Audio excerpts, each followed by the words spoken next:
I think it's important with respect to moral values to distinguish between objective moral values and subjective values.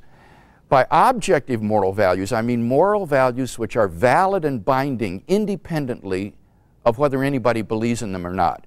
Subjective values would be expressions of personal taste, like vanilla tastes better than chocolate.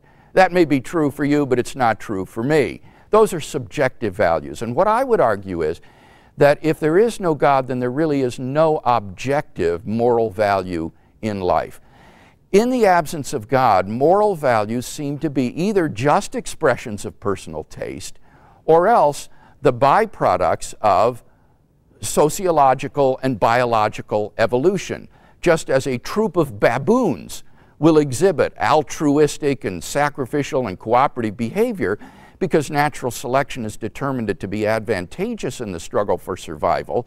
So their primate cousins, Homo sapiens, have evolved a sort of herd morality which is useful in the propagation of our species. But there doesn't seem to be anything about Homo sapiens that makes this morality objectively true. If you were to rewind the film of evolution and shoot it again, a very different sort of creature might have evolved with a very different set of moral values. And it would be arbitrary for us to think that our moral values are objective and true in comparison to that other creatures. To think that human beings are somehow special and their morality objectively true seems to be guilty of speciesism, which is an unjustified bias and preference in favor of one's own species.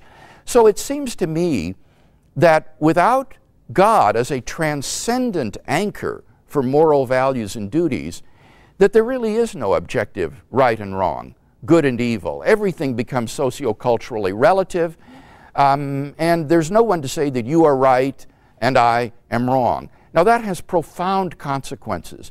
What that means is that we cannot say that rape, child abuse, torture, infanticide, injustice, racial discrimination are really wrong. Nor can we say that love, tolerance, open-mindedness, self-sacrifice, and charity are really good, for in a universe without God, good and evil as such do not exist.